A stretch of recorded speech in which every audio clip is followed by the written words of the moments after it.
Well, hello everyone, and thank you for coming on to today's episode of Alive with PBG.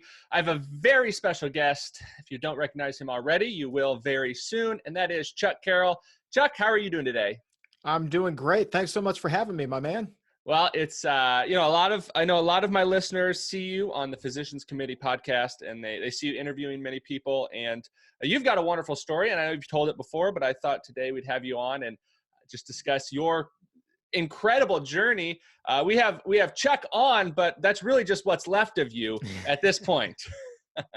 So could you tell our audience, how did you come to find a plant-based diet, and then we'll get into a little bit of your weight loss and the journey that took. Yeah, I came across a plant-based diet actually kind of by chance. I was working as a sports journalist and I was interviewing a professional wrestler.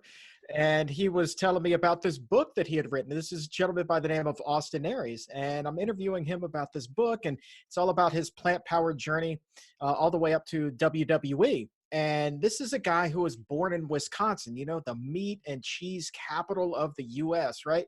And I'm like, man, so Austin is this incredible athlete. He comes from Wisconsin and he's saying, don't eat meat, don't eat dairy.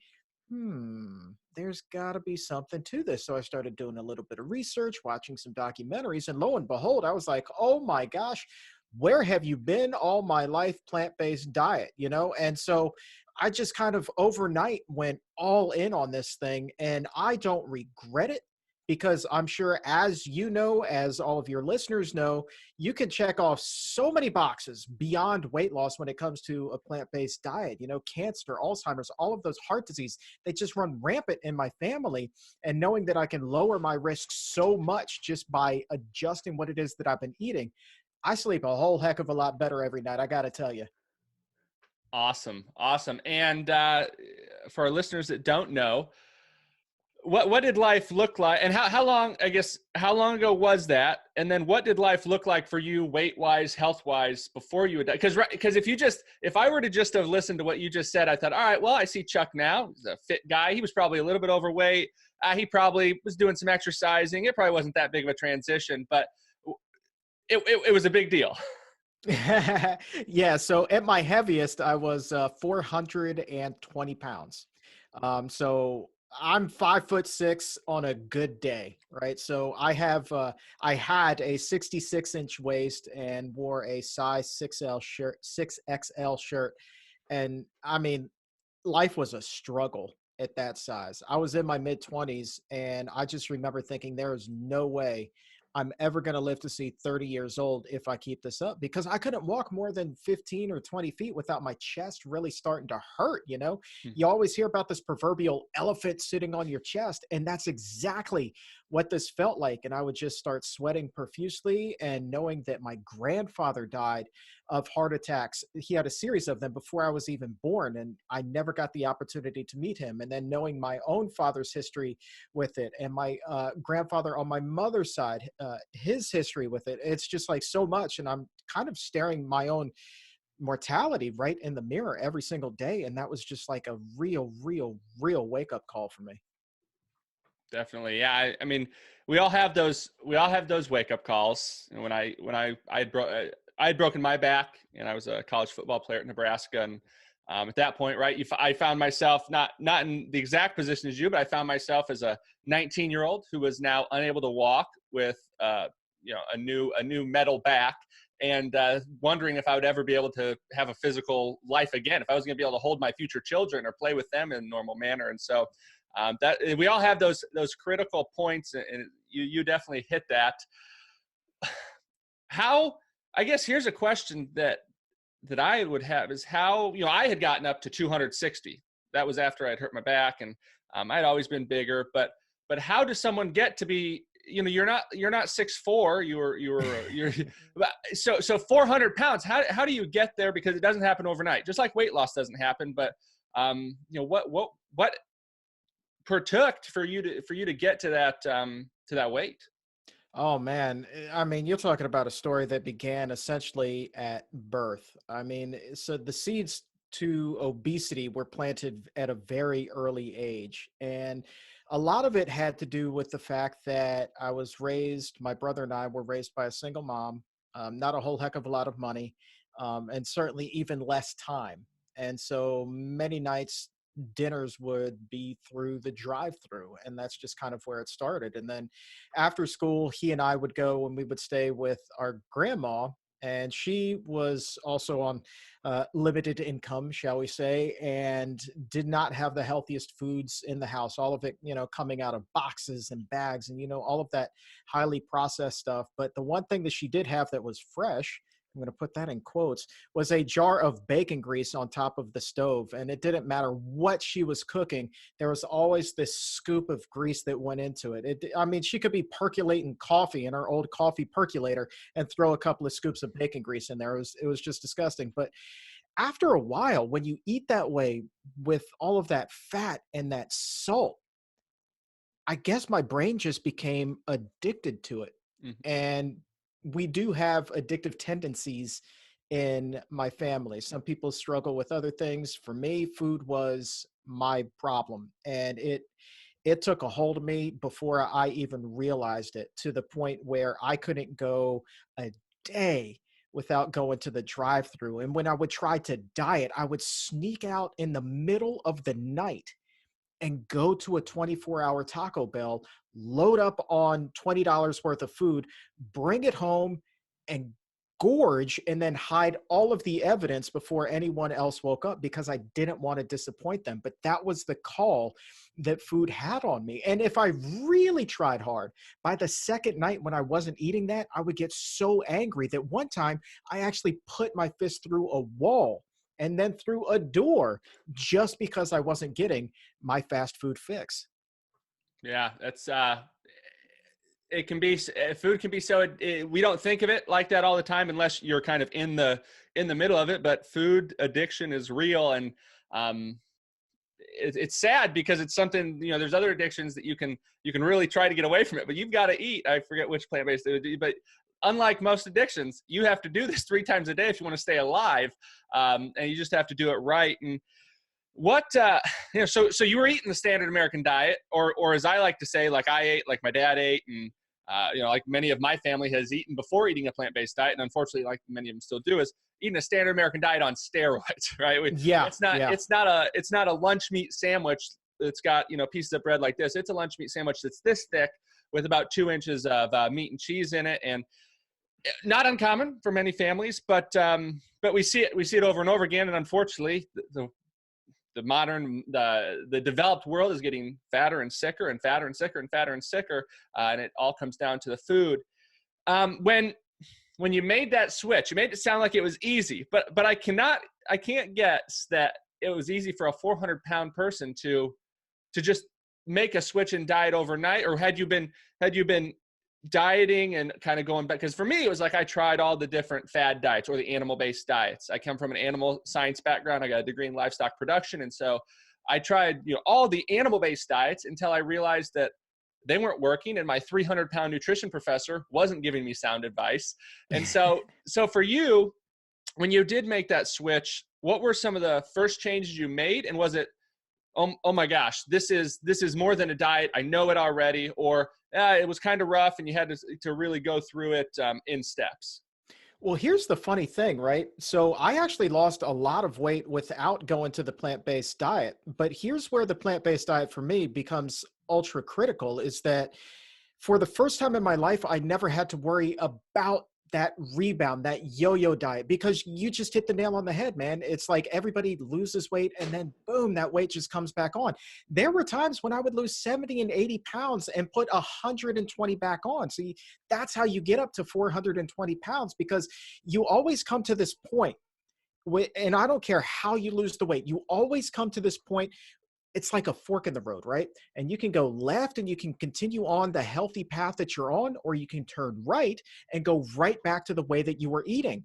And because so few people realize the damage that they're doing to their bodies with the food that they're eating, they always go right back to where it was that they came from. And that's why we start to yo-yo diet. So with the plant-based diet, man, it was like, I can just eat until my heart is content and I don't have to worry about putting that weight back on, because it is not calorically dense, but you better believe that it is nutrient dense and it will fill you up. I mean, I talk about this on the show all the time. It's like I can crush a full pound of mango, feel absolutely no guilt about it, and still have like almost the entire day's worth of calories to spare. It's fantastic. And so that's what makes me feel really, really good about it. So think about the calories from a pound of mango versus a pound of beef, right? Zero fat in the mango, not too many calories. Beef, you eat a 1 pound hamburger, man, you're blowing through your day's worth of calories and fat right there. And this is where people slip up. Yeah, it's. I always say that the wonderful thing about a plant-based diet is it fills you up without filling you out. And we see it over and over again. And I've had Chef AJ on recently talking about calorie density, and there's a lot to it. But at the basic level, as someone who had tried different things, and I'm sure many of our listeners, if they're someone who's just trying to lose weight, you've tried all the different fad diets, or you've done this or done that. And what it comes down to is this plant-based way of eating is just that. It's a way of eating and not so much a diet. You know, a lot of people hear, oh, plant-based diet, and they think, okay, well, I can do this for a while and I can get a quick fix. And you can get a quick fix on it. But if you want that long-term sustainable weight loss, it really comes down to making that plant-based diet a lifestyle.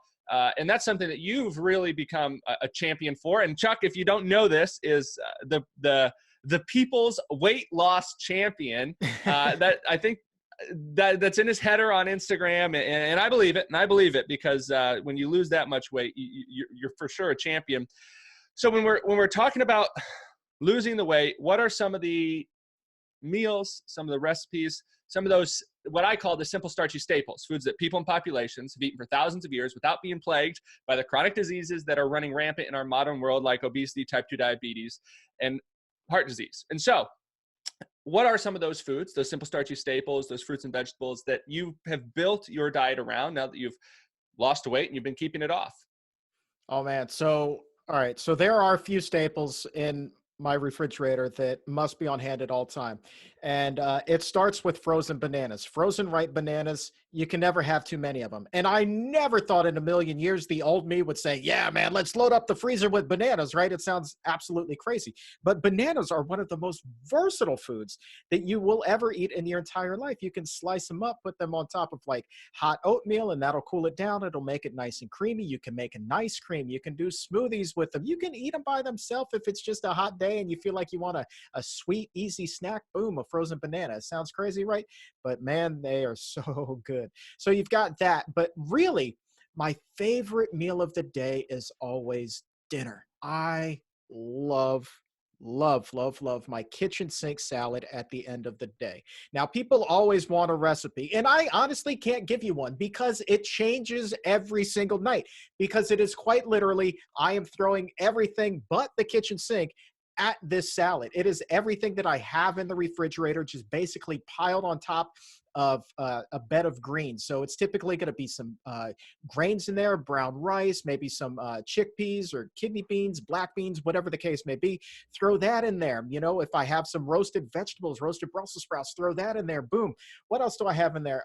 Cheesy chickpeas that I've made, which is a phenomenal recipe, just nutrition yeast and amino acid. And you throw those in there, liquid aminos, and that's really good. And then, you know, roasted red peppers and banana peppers and, you know, just all kinds of things. And you just, boom, throw it in there. And then you just kind of shake it up with sweet potatoes and you just shake it all up. And then you go to town, man. And I love that with just a simple piece of a whole wheat pita and some hummus to go with that, man. And I'm telling you, every single night it is like seventh heaven, and it just all depends on what happens to be in my refrigerator every night. It's just great. The variety is wonderful, but the staple is the kitchen sink salad. The kitchen sink salad. I like it. Our listeners are going to be looking for a recipe with the exact measurements on everything. Ain't gonna happen, man. It's not gonna happen. Sorry. That's all right. That's all right. No, and that's a reoccurring theme that I've seen in my interviews, but also just knowing some people who have eaten a plant-based diet for, well, I call them lifers, right? Those who have been eating it for over a decade and 2-3 decades, is I asked that question and I don't get, well, I just researched on the website a recipe with 15 ingredients. I had to go down to my health food store to get, and it took me 3 hours and it made just one meal, but it was great. I don't hear that. I hear I have cooked, ready to go, whole grains, starches, baked potatoes, baked sweet potatoes, brown rice, beans, cooked, ready to go in the fridge. I pull it out, I make a meal, I make a salad, and it's there in 15 minutes. And that's a reoccurring theme and something that I hope gets drilled into our listeners' mind is the fact that it doesn't have to be complicated.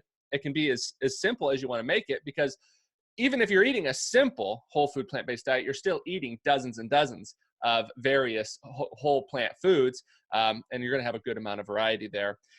Chuck, you, in my case, it took me I get asked this question a lot, so I'll ask you, is this, Gabriel, this was, how long did it take you to lose the weight? I get asked that a lot. Well, it took me about 2 years, 50 pounds, about an average of 1 pound a week, 100 pounds, 100 weeks, give or take. Chuck, you did say you had lost some weight before going plant-based, but maybe what did you weigh kind of looking at the plant-based side of things? And then how long did it take to get down to your current weight, or any other pertinent information you might have on that? So the big drop in weight loss actually occurred within the span of a year and a half. And that's like really when I just kind of honed in and I was just focusing mostly on fat and calories. It's that old formula, Mm-hmm.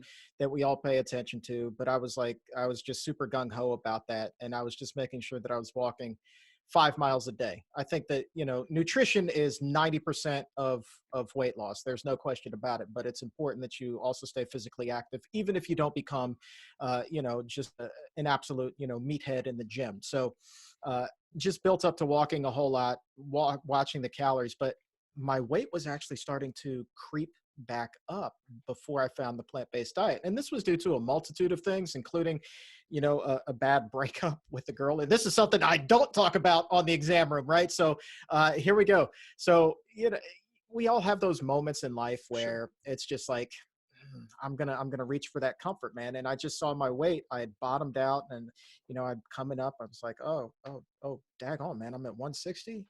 Oh, daggone, I'm back up to 170, 180. Oh my God.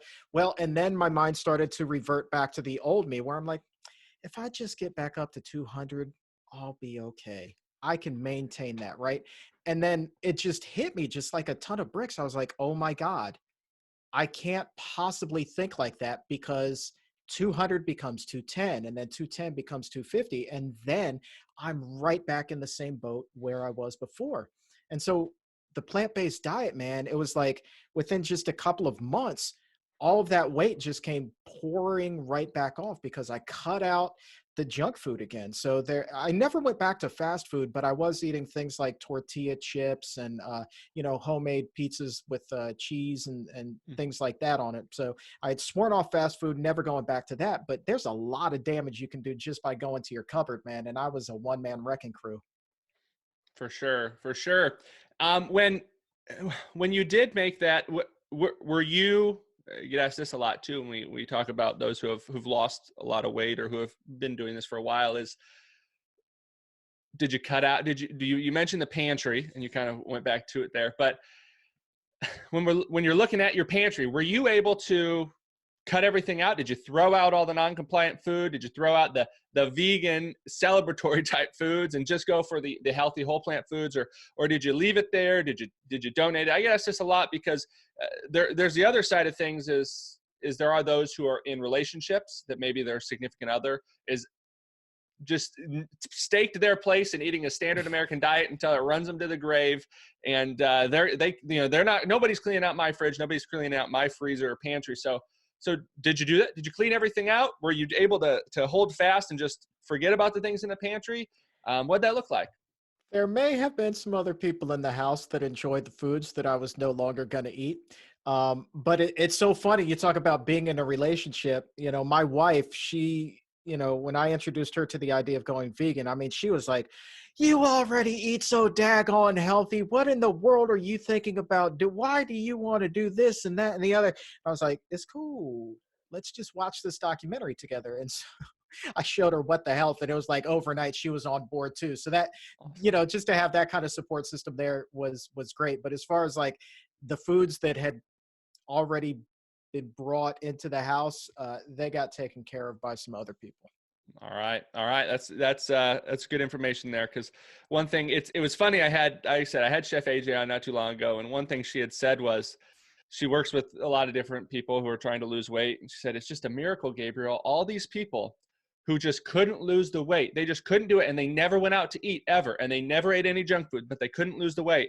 Well, now that we've been in a lockdown and they can't go to their favorite vegan restaurant and they're not going to the grocery store buying Oreos at midnight, they're losing all the weight. A Surprise. surprise, right? You eat the right things and you don't get off the path too far. It works out good. Well, here's a question. I would I think if I'm guessing the thumbnail on this is probably going to say something like Chuck Carroll lost so much weight, and we're going to have a lot of people viewing it for that reason. Chuck, what about, I get asked it, I lost 100 pounds, but what about the extra skin?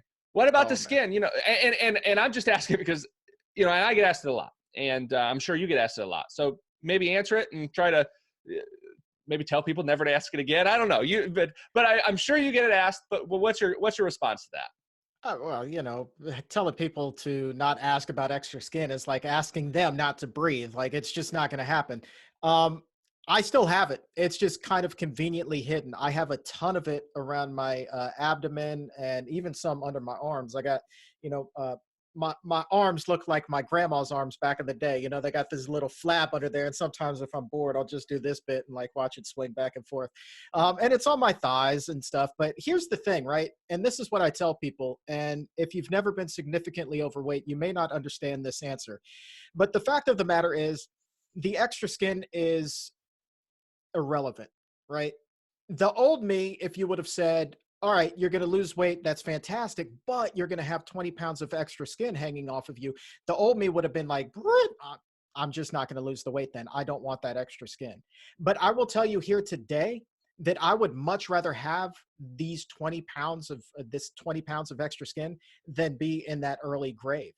But the way that the mind of somebody who is super morbidly obese works is they will use any little thing as an excuse to continue down that path, because it justifies the addiction. At least that was my experience. So extra skin, it's a thing, but you know what? At the end of the day, it's not the worst thing. All right. I can still just use an abdominal binder and kind of strap down my gut when I go for a run. So I have some support there. My wife is like, you know what? You probably know what a woman feels like when she tries to run without a bra on, And I was like, oh, okay. Well, now I sympathize because that's painful. She's like, welcome to my world. So, but it's just not an excuse, man. It's just not an excuse.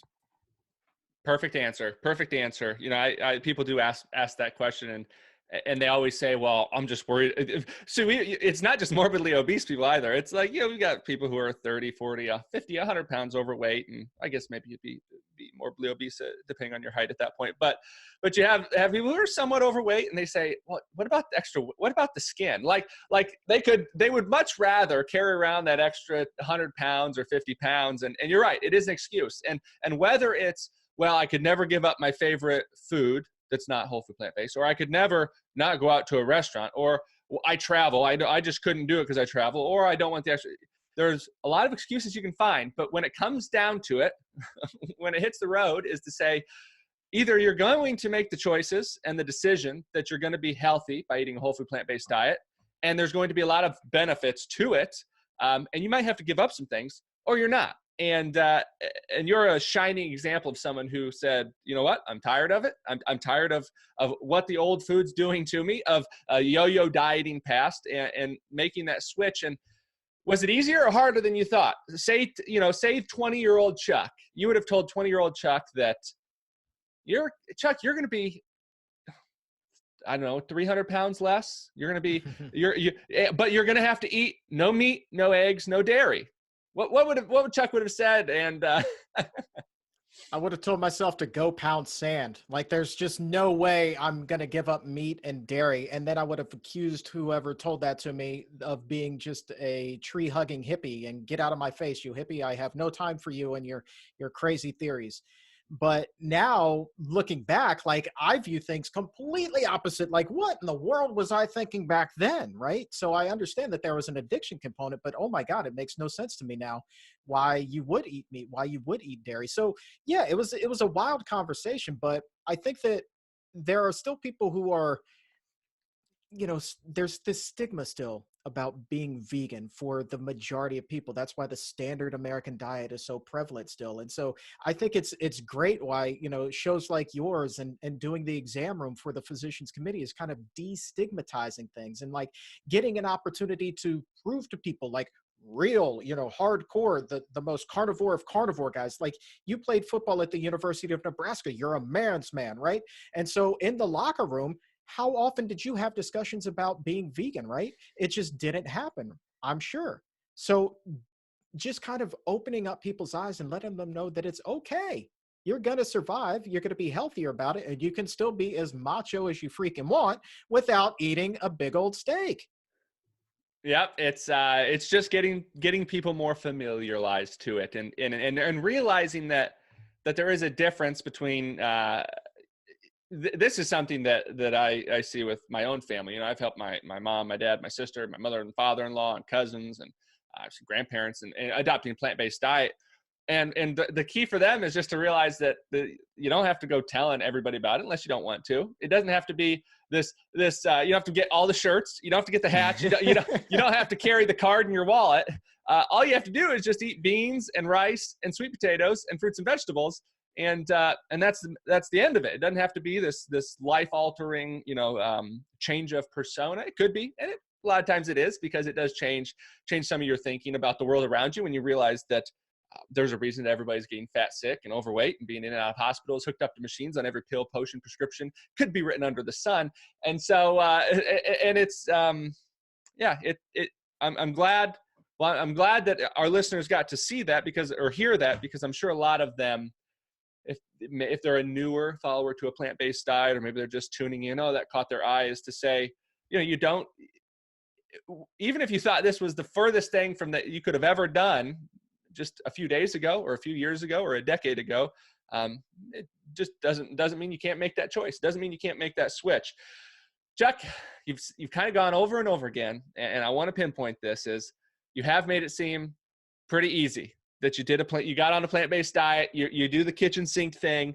And I know I'm going to get a question from my listeners, is to say, it hasn't been that easy. It hasn't been. I'll have listeners that'll say, Gabriel, Chuck made it seem so easy, but I've tried and I've tried and I've tried and I've put weight on, or I've lost weight, but then I just couldn't stick to it. What do you say to that? Because I'm someone who says I keep it simple and I make it as easy as possible by eating just the simple starchy staples. You're someone who just throws in the kitchen sink. But we do have those listeners. I'm sure you have them on the podcast, or that comment and say, well, it's just not that easy. It's just not that easy. It just doesn't happen like that. I think, yeah, we do get that a bit. And that kind of goes to a deeper discussion, though. So when I hear that from somebody, that to me kind of says like, they're really not ready to make that change, right? It's like you have to be ready to change in order to change. And so if you're already putting up roadblocks and obstacles for yourself, you're not ready to do that. Because if you tell yourself about changing your diet or anything else out of the gate that it's not that easy and it's going to be the hardest thing you've ever done, guess what? It's going to be the hardest thing you've ever done in your life. And who wants to do it? Nobody. That's why so few people change, right? So that's kind of what I tell them. And then that gets them to kind of take a step back, and they're like, how about that? And then once that kind of marinates in their mind a little bit, then we revisit, like, it's really not as hard as you think it is. Just think about the fruits and the vegetables that you like now. Well, guess what you can eat even more of? Those fruits and vegetables. Don't think about so much as taking stuff off of your plate. Think about all of the stuff that you're going to be adding to it. It's like, and then just reminding them, and maybe even just telling them flat out for the first time, you are not going to be lacking flavor. you're not going to be, thinking like, man, I really miss that steak. No, because you're going to be so freaking full from all of the fiber from these wonderful plant foods. You're going to feel like Thanksgiving every night, minus the bloating, minus the food hangovers. Like, it's the most glorious thing in the whole wide world. But you got to be ready to change. And so, once somebody is ready to change, man, the world is truly their plant-based oyster. Perfect. No, that's right. It's just getting that mindset, because it can be, yeah, as someone who I was in my junior, senior level livestock production classes, learning how to breed, feed, fat, and slaughter, slice, and serve every animal McDonald ever dreamed of.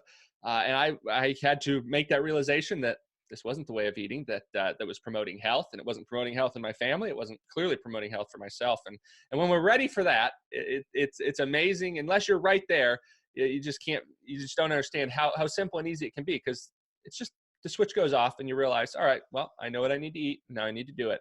And when you do it, it makes it a lot easier, because like you had mentioned previously, is that the wonderful thing about this whole food plant-based diet is you get to fill up. Once you get the hang of it, you don't even really worry about it, because it's not like you've got turkey or fish or cheese or dairy or anything sitting around in your fridge that's going to throw you off. It's to say, I've got sweet potatoes, rice, beans, oats, and whatever I fix, whatever I eat is going to be health promoting. It's going to be keeping me at a trim weight. And if you're someone who's in a weight loss phase right now, then it's going to be helping you to lose that weight. Some quicker, some a little bit slower. But what it is going to be doing, whether or not the weight's coming off super fast or going off a little slower, is it's promoting health.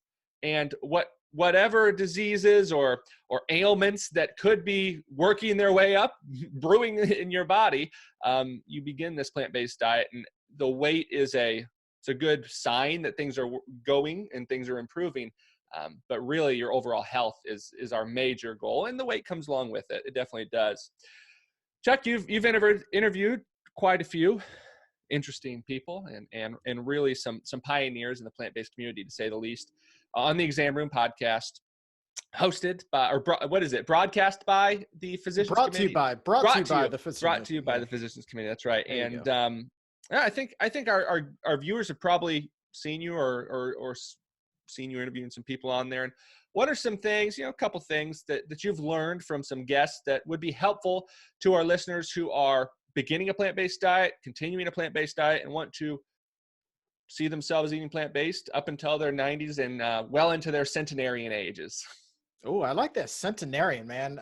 Geez, the Blue Zones, Dan Buettner is just a phenomenal guy. I don't know if you know his research, but anyway, as an aside, the best thing that you can do for yourself as you're getting started is really, and this is something Dr. Neil Barnard taught me, is like, take the first week when you're thinking about making this switch and write down a list of all of the foods that you truly enjoy. Like, what are the ones that you think that you just can't live without?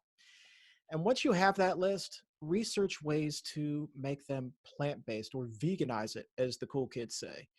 And so you have those armed with you as you make this transition, and that makes the task seem a lot less daunting. Remember, it's the hardest thing in the world. Well, no, it's not, because now you're also taking all of those flavors that you've loved so much your entire life with you. So you're still eating burgers and you're still eating pizzas. You're just not eating the meat and dairy that you've had with them, but you're still getting all of those flavors that you've, come to love and enjoy your entire life. It doesn't mean giving up your favorite things. It just means that they're going to be a little bit different. And so that really helps you become more comfortable, because we can all get a little bit, angst-ridden, shall we say, sometimes, especially if you're diving into something that's supposed to be for the rest of your life. And, oh my God, I can never live without this. Well, yeah, you can, but you're kind of not at the same time. So breathe easy. So take that first week, those first 7 days, make that list, do some research, and then start implementing that as you transition over. Perfect. Very helpful. Very helpful. And well, Chuck, I just want to say thank you. Our audience can really get a lot out of this, because we all feel like ourselves, or feel like we are in this kind of like microcosm of, it's just me going through this and nobody else understands what's going on. And I've got a story to tell and you've got a story to tell. And hopefully these stories and these examples can be more and more I know they are, but just of a historical reference for those who are going through it, so that hopefully history does repeat itself, in the idea that us who needed to lose weight, who need to regain their health, can do it with a simple, easy to prepare, whole food plant-based diet. And that's the goal. And then the changes that happen beyond that, beyond the weight loss, are all just vegan gravy on top. So Chuck, where can we find you? Where can we find the Exam Room Podcast? And on Facebook, Instagram, where can our listeners go find some more from you? Yeah, Facebook, Instagram, Twitter. I'm all over the place at Chuck Carroll, WLC for Twitter and Instagram. And then if you just search for Chuck Carroll with 2 R's and 2 L's on Facebook, that's where I am there. And then, of course, the Exam Room Podcast, brought to you by the Physicians Committee, is on Apple Podcast and Spotify and Stitcher, really wherever shows are available. That's where you can find us. And if I could ask, please go ahead and subscribe to that and leave a 5-star rating, because when you do that, you actually help us climb in the rankings, and the higher the show climbs, the easier it becomes for people to find this life-saving information. The people who really, genuinely, truly need it the most, it becomes easier for them to find this information. And just by subscribing and leaving that rating, you are doing your part to make the world a healthier place. Awesome. Well, ladies and gentlemen, thank you so very much for tuning in. Chuck, thank you for coming on. And if you've enjoyed today's episode, let me know what you think in the comment section below. If you have any questions or suggestions for future shows, make sure to leave that as well. And if you haven't heard already, I love you. I'm thinking about you. The world's moving back into a normal place slowly but surely. And so we hope everyone is staying safe out there. And I will see you all in another picture post video very, very soon.